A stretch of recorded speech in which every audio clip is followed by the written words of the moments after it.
percaya, dia berhenti ngerokok dan alhamdulillah saat ini dia udah sembuh total, dia udah makan normal lagi. Tetapi dia masih mengikuti saran-saran dari aku.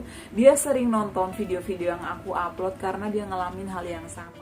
Kadang aku tuh suka ngeluh sama Allah ya, karena aku kadang nangis, aku suka ngaca, ya Allah, aku kenapa dikasih penyakit kayak gini, sementara aku itu nggak suka makan pedas, nggak suka makan mie, nggak suka soda, nggak suka ngopi. Aku suka ngeluh dan aku kadang membanding-bandingkan diri aku sama teman-teman aku. Ya Allah, kenapa sih mereka makan sembarangan tapi mereka sehat, sedangkan aku yang makanannya udah sehat, yang udah pantang banyak, tapi kenapa aku kena GERD, kenapa aku kena serangan ini gitu loh. Tapi aku selalu yakin Allah tidak akan memberikan ujian ini kepada aku kalau aku nggak mampu.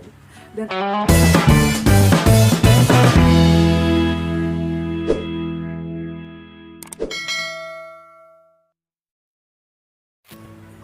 Assalamualaikum warahmatullahi wabarakatuh. Halo semuanya, selamat datang kembali di channel aku, Adepa dan Bunda. Apa kabar? Semoga semuanya sehat selalu ya. Di video kali ini aku akan menjawab pertanyaan kalian yang sekaligus sharing pengalaman ya. Ini terkait asam lambung, GERD ya, serangan panik dan juga anxiety. Karena sudah banyak banget yang nge-DM aku, yang ngechat dan juga WhatsApp. Mohon maaf aku nggak bisa balas satu persatu ya. Jadi aku itu sebenarnya baca komen-komen kalian, tapi aku bukannya mau cuekin karena aku bingung balas yang mana dulu karena banyak banget. Makanya aku memutuskan untuk membuatkan video khusus ini untuk menjawab semua pertanyaan kalian dan mudah-mudahan terjawab. So kalian nonton video ini sampai selesai ya biar permasalahan kalian terjawab semuanya. Oke, jadi kali ini aku akan menjawab banyak pertanyaan kalian, terutama bagaimana sih Bun cara mengatasi serangan panik ya atau anxiety ketika kita mengalami asam lambung GERD ya. Karena jujur aku juga mengalami hal ini dan aku itu sudah mengalami asam lambung ini sudah kurang lebih 2 tahun. Sebenarnya aku itu udah lama menderita asam lambung tapi hanya kategori ringan ya, tapi lama-kelamaan mungkin karena pola makan aku ataupun gaya hidup aku itu tidak sehat sehingga asam lambungnya itu terus berkembang guys ya. Mungkin kalian juga mengalami hal ini. Nah, jadi aku itu kena asam lambung itu awalnya serangannya itu pada jam sekitar 2:30 subuh guys ya. Jadi pada saat itu bulan puasa 2019 deh pokoknya, aku itu bangun kayak jantung aku tuh berdetak kencang banget dan aku tuh takut banget, apa ya, pikiran aku itu takut banget mati, aku nggak tahu ya. Di situ aku bangun 2:30 karena biasanya itu aku bangun 2:30 itu untuk sholat malam ya. Dan saat itu bulan Ramadan, jadi biasanya sebelum aku menyediakan sahur, aku tuh biasanya sholat dulu ya, karena aku tinggal sama suami dan anak bertiga. Dan setelah itu biasanya aku langsung masak tuh menyediakan makan sahur. Tapi saat aku bangun itu, aku mau pipis ke toilet aja takut ya. Pokoknya jantung aku tuh kayak berdetak kencang gitu. Pikiran aku tuh kemana-mana, ngap ya, sesak. Aku pikir, aduh aku kenapa ya, aku tuh takut banget. Mungkin kalian juga pernah ngerasain ya. Pokoknya intinya itu kita takut mati guys, takut banget.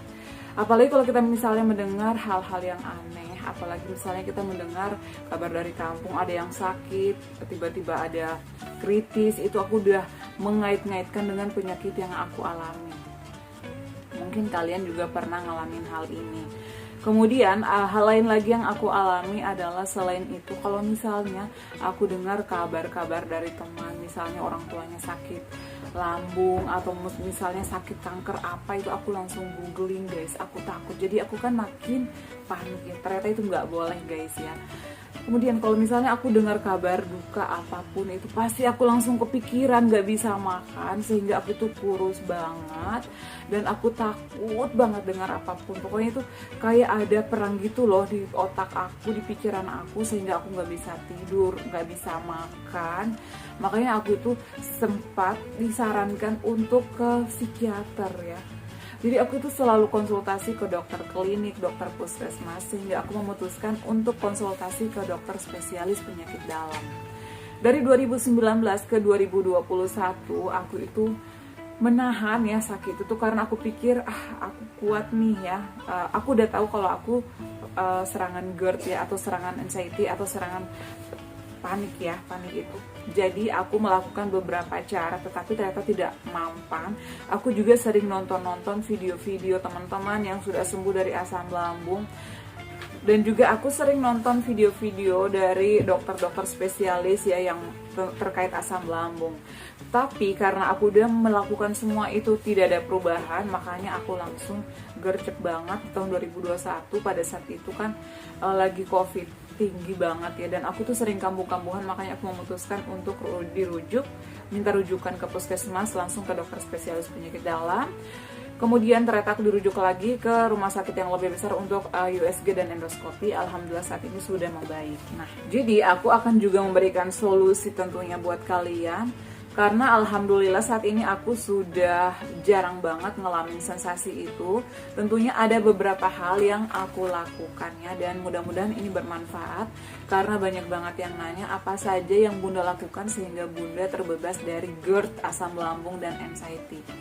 Nah, jadi tips yang pertama yang aku lakukan itu adalah pola makan, guys. Itu yang pertama, pola makan. Jadi kata dokter aku ya, aku tuh ditangani oleh 3 dokter spesialis penyakit dalam, ya, dokter Samuel, dokter Arliando, dokter Roy. Itu semua dokter-dokter yang baik, yang selalu mau menyemangati aku, yang selalu mau memberikan resep-resepnya. Dan di sini juga aku akan share ke kalian tentang obat-obatan apa yang aku konsumsi dan vitamin-vitamin apa. Nanti aku akan share ke kalian. Tetapi kalau kalian ingin mengkonsumsi obat yang sama dengan aku, saran aku silakan konsultasi dulu ke dokter, karena ini benar-benar nggak boleh sembarangan ya, apalagi asam lambung. Jadi kita nggak boleh konsumsi obat sembarangan, tapi nanti aku akan share. Nah, jadi untuk yang pertama adalah pola makan. Aku itu wajib banget mengatur pola makan aku. Makan sering tapi porsi kecil. Gimana sih Bun porsi kecil itu? Kalau aku ya 1 centong atau setengah centong, tapi sering. Jadi aku tuh 3 jam sekali guys makannya ya, 3 jam sekali makan. Jadi sehari itu aku bisa makan 5-6 kali. Misalnya sarapan jam 7, setelah itu jam 10 aku ngemil apa lagi, kemudian jam 12 aku makan apa lagi, jam 2 siang atau jam 3 aku makan lagi. Pokoknya aku berhenti ngunyah itu sampai dengan jam 7 atau paling lama setengah 8 malam. Tapi kalau misalnya aku pulang dinas malam, nyampe di rumah setengah 9, itu aku masih harus makan nih guys ya. Karena aku di jalan itu kan kena angin, jadi di rumah itu aku harus siap-siap makan dan minum air hangat. Kadang aku pakai jeruk sama madu, jadi itu adem di lambung aku. Nah, pola makan. Kemudian yang kedua adalah jangan stres, karena pemicu asam lambung yang aku alami saat ini adalah dari stres.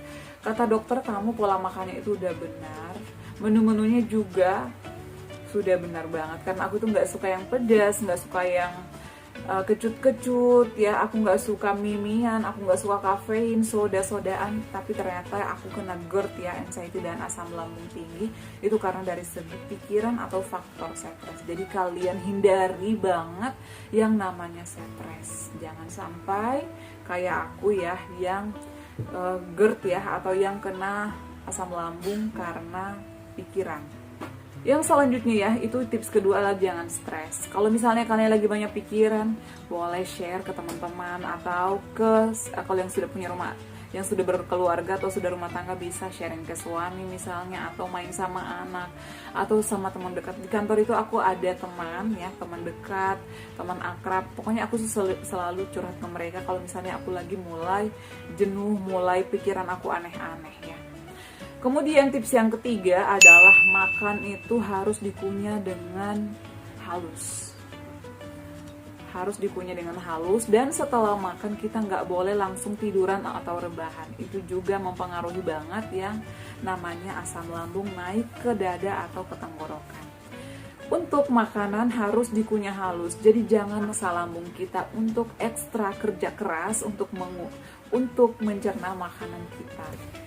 Dan juga setelah makan jangan langsung tiduran ya, karena itu efek banget, bisa langsung mengap dan bisa langsung sendawa-sendawa atau bahkan asam lambung naik sampai ke dada ataupun ke tenggorokan. Jadi aku itu selalu tidur bantalnya itu ditinggiin guys ya, 2 atau 3 bantal. Pokoknya aku itu senyaman mungkin aku tidurnya.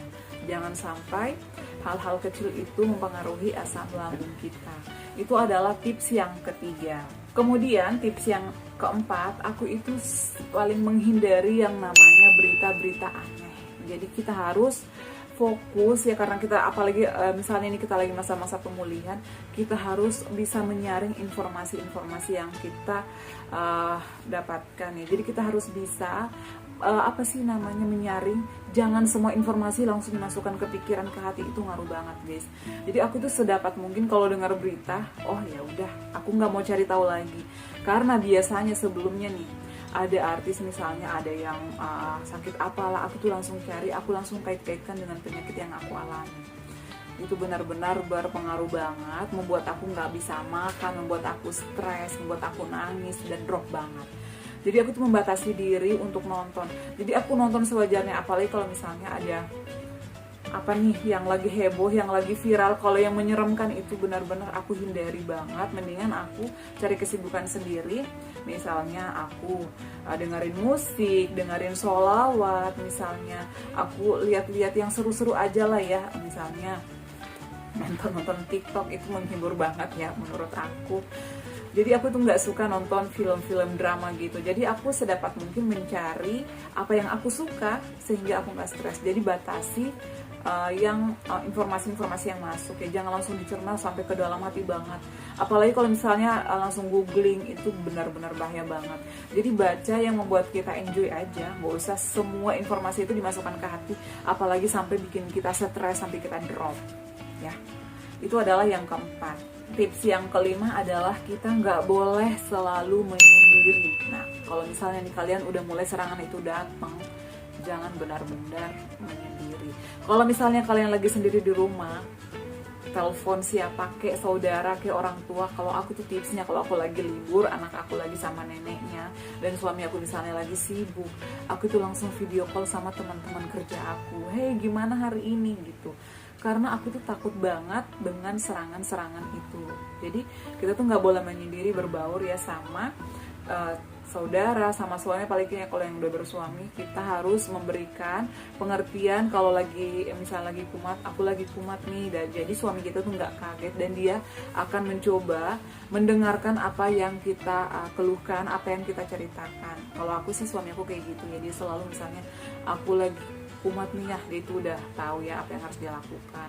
Udah sih gini-gini nih. Kadang aku sambil dipijet misalnya, apalagi ada Adeva. Jadi hiburan-hiburan kecil dari keluarga itu, misalnya dari kita mencari suasana seenak mungkin, senyaman mungkin, ciptakan suasana itu dengan keluarga kecil juga. Itu sangat mempengaruhi banget, karena dukungan dari orang-orang terdekat kita, terutama anak dan suami, misalnya sahabat-sahabat dekat, itu sangat membantu untuk proses pemulihan kita guys, karena aku udah ngalamin sendiri. Kemudian yang kelima ya, kemudian kalau misalnya lagi kambuh itu kita pasti sesak banget. Jadi tuh aku melakukan berbagai cara, entah itu minum madu, pakai air hangat, tapi aku tuh kebanyakannya adalah mengatur napas dan positive thinking. Itu sangat berpengaruh banget. Jadi kita tuh nggak boleh overthinking ya. Kita harus menerapkan, ini pasti hanya sebentar, nanti juga bakal hilang. Jadi tuh aku tarik napas dalam-dalam, langsung aku hembuskan perlahan-lahan. Itu kadang aku lakukan selama 7 kali guys ya. Dan setelah itu aku udah enakan lagi. Setelah itu aku minum yang hangat, air hangat jahe misalnya, dikasih air hangat, aku pakein madu. Setelah itu udah enak lagi. Dan aku itu selalu tidak lupa dengan oleskan minyak di perut aku, entah itu minyak kayu putih, tolak angin. Karena aku sih selalunya itu, apalagi pada saat mau tidur malam, itu wajib banget agar nyaman dan agar pikiran kita tenang. Itu sih ya yang aku lakukan. Kemudian yang selanjutnya, yang keenam ya, nggak mau mendengar hal-hal aneh ya. Dan baru beberapa waktu lalu aku itu kalau misalnya mau tidur malam pasti ada aja yang kita dengar, entah itu suara kucing lah, aduh itu kucing kenapa lagi sih, ngelihat apa sih kok berisik banget. Aku tuh kadang suka parno sendiri guys ya, nggak tahu ya, itu mungkin bawaan dari kepanikan aku. Jadi aku tuh sedapat mungkin memfokuskan pikiran aku, apalagi kalau misalnya ada pengumuman tengah malam di masjid ataupun di RT, aku tuh udah ketakutan banget, aku kadang sampai nggak bisa tidur ya. Jadi tuh aku fokuskan ke pikiran aku, makanya aku itu setel Yasin ataupun surah-surah ruqyah gitu loh kalau mau tidur malam, sehingga pikiran aku itu lebih tenang. Dan kadang aku itu minum yang hangat-hangat, dan juga mengoleskan seluruh badan aku minyak telon atau minyak tolak angin ker ya, tolak angin ker, jadi adem banget. Dan aku itu fokuskan pikiran aku ke surah Yasin ini ataupun surat ruqyah ini. Jadi aku tuh nggak boleh neko-neko pikirannya, sehingga aku tidurnya bisa nyenyak. Karena banyak yang komen kemarin, Bu, tengah malam aku kadang suka kebangun sampai keringat dingin. Itu adalah salah satu tips yang aku lakukan. Kenapa aku harus memfokuskan di satu pendengaran aku, karena aku tuh orang yang panikan. Jadi kita harus mencari apa sih yang membuat kita nyaman untuk kita dengar. Misalnya aku kadang nyalain suara air kalau misalnya udah selesai Yasin tapi aku belum bisa tidur juga, kadang aku nyalain suara-suara air gitu loh yang ada di YouTube. Itu sangat membantu banget, jadi kayak rasanya adem banget ya yang kita alami. Jadi itu adalah tips aku yang keenam. Tips yang selanjutnya adalah jangan begadang. Jadi Adeva itu selalu ngasih tahu ke aku ya, begadang, jangan begadang. Aduh, itu kalau misalnya udah jam 10 nih, terus aku matanya masih belum ini, karena dia juga nggak bisa tidur kalau maknya belum tidur.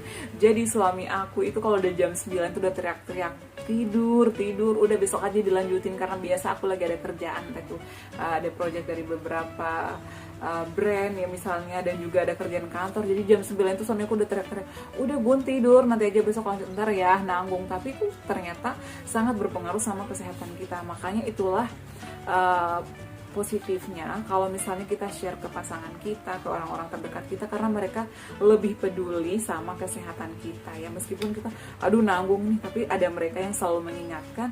Alhamdulillah sih aku dapat suami yang pengertian banget, yang selalu mau diajak share gitu ya. Dia selalu mengingatkan.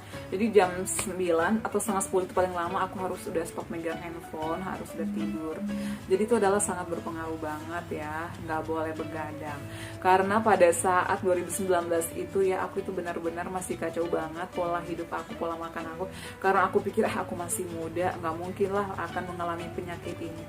Dan ternyata kalau udah usia 29 ke atas itu guys, udah rentan dengan beberapa penyakit. Kalian juga harus tahu ya.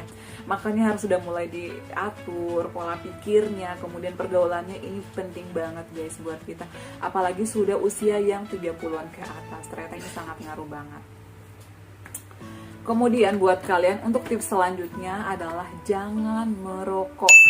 Ini adalah ngaruh banget guys, ngaruh banget. Karena ada teman kantor aku yang udah sembuh juga sih, belum sembuh banget. Dia itu nggak senang kalau aku bilangin jangan merokok. Katanya dia tuh nggak bisa hidup tanpa rokok guys. Dan akhirnya dia kena GERD, asam lambung, dan anxiety. Dia panik juga, memiliki ketakutan yang sama kayak aku.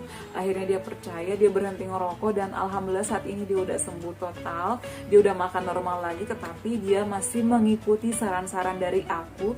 Dia sering nonton video-video yang aku upload karena dia ngalamin hal yang sama. Makanya kalian jangan heran kalau curhat ke orang-orang, udah sih nggak usah dipikirin, ngapain sih ya, karena mereka nggak pernah ngalamin apa yang kita rasakan. Dan teman aku ini buktinya guys, dia tadinya nggak percaya, apaan sih kamu deh ngomongnya jangan ngerokok, tapi setelah dia alamin apa yang aku alami, akhirnya dia percaya, ternyata benar ya yang kamu omong.